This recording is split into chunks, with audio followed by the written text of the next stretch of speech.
Panorama group, जो सोचता है वो करता है। आपके अपने सपनों का आशियाना। अपनी मांगों की वजह से महाराष्ट्र कैडर की प्रशिक्षु आईएएस अफसर पूजा खेडकर इस वक्त सुर्खियों में छाई हुई हैं। यूपीएससी की सिविल सेवा परीक्षा पास करने के लिए इन पर फर्जी दिव्यांग प्रमाण पत्र लगाने का आरोप है। अन्य पिछड़ा वर्ग प्रमाण पत्र के गलत इस्तेमाल का आरोप भी इन पर गठित है, क्योंकि पूजा क्रीमी लेयर में होने की वजह से ओबीसी को मिलने वाले आरक्षण की हकदार ही नहीं है। वहीं 16 जुलाई को उनकी ट्रेनिंग रद्द कर दी गई और एकेडमी ने उन्हें तत्काल वापस बुलाने के लिए लेटर जारी किया। पूजा खेडकर को 23 जुलाई तक रिपोर्ट करने के लिए कहा गया है और साथ ही जांच पूरी होने तक वे एकेडमी में ही रहेंगी। हालांकि ये पहली बार नहीं है जब पूजा खेडकर की ट्रेनिंग रोकी गई है। इससे पहले भी पूजा की ट्रेनिंग को 1 हफ्ते के लिए रोका गया था। यूपीएससी में चुने जाने के लिए पूजा पर कपटपूर्ण तरीके अपनाने का इल्जाम है। उन्होंने खुद को कथित तौर पर शारीरिक रूप से दिव्यांग और ओबीसी कैटेगरी का बताया था।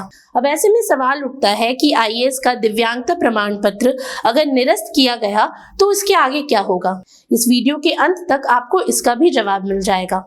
गौरतलब है कि साल 2023 बैच की ट्रेनी आईएएस अफसर पूजा खेडकर पुणे में अपनी तैनाती के दौरान खबरों में आई, जब उन्होंने कथित तौर पर अपने लिए अलग केबिन, घर और स्टाफ की मांग कर डाली।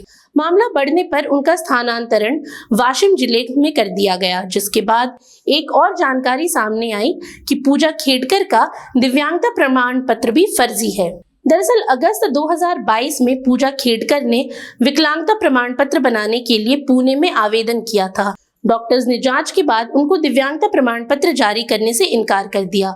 पूजा खेडकर का आवेदन खारिज करते हुए मेडिकल बोर्ड की ओर से जो पत्र भेजा गया, उसमें ये लिखा था कि उनकी चिकित्सकीय जांच की गई और बोर्ड ने पूरे मामले को देखा। इसको देखते हुए उन्हें विकलांगता प्रमाण पत्र जारी नहीं किया जा सकता। वहीं विकलांगता प्रमाण पत्र हासिल करने का पूजा खेडकर का ये दूसरा प्रयास था। इससे पहले भी उन्होंने इसी तरह से मेडिकल सर्टिफिकेट पाने का प्रयास किया था।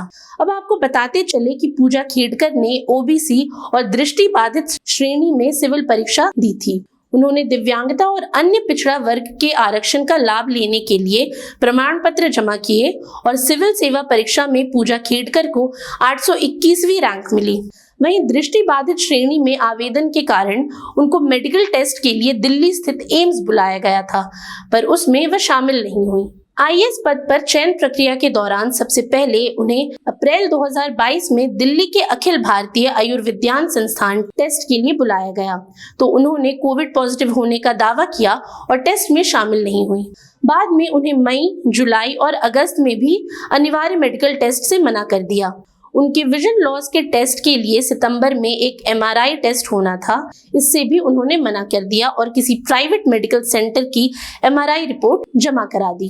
अब गौरतलब है कि सिविल सेवा परीक्षा पास करने वाले सभी अभ्यर्थियों को उनकी पसंद की सेवा के साथ ही कैडर आवंटित किए जाते हैं।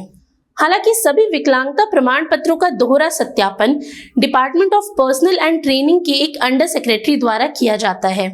ऐसे में अगर सत्यापन के दौरान पूजा खेडकर के प्रमाण पत्रों में इस तरह की कोई गड़बड़ी पाई जाती है, तो इसका मतलब ये होगा कि किसी न किसी स्तर पर डीओपीटी में कुछ समझौता हुआ है। अब इस अनियमितता के बारे में डीओपीटी को लिखित सूचना देनी होगी। वहीं पूजा खेडकर के मामले की जांच करने के लिए केंद्र सरकार ने एक सदस्यीय समिति बनाई है, जिसने दोबारा जांच शुरू की है।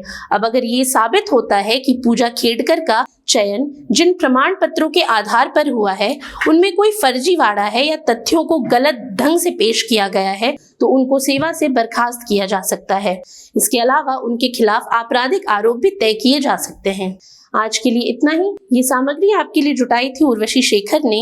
ये वीडियो आपको कैसा लगा हमें कमेंट सेक्शन में जरूर बताएं और ऐसी तमाम रोचक जानकारियों के लिए बने रहिए न्यूज हार्ट के साथ। और अब तक अगर आपने हमारे यूट्यूब चैनल को सब्सक्राइब नहीं किया तो अभी जाकर करें और फेसबुक पर हमारे पेज को लाइक और फॉलो करना ना भूलें।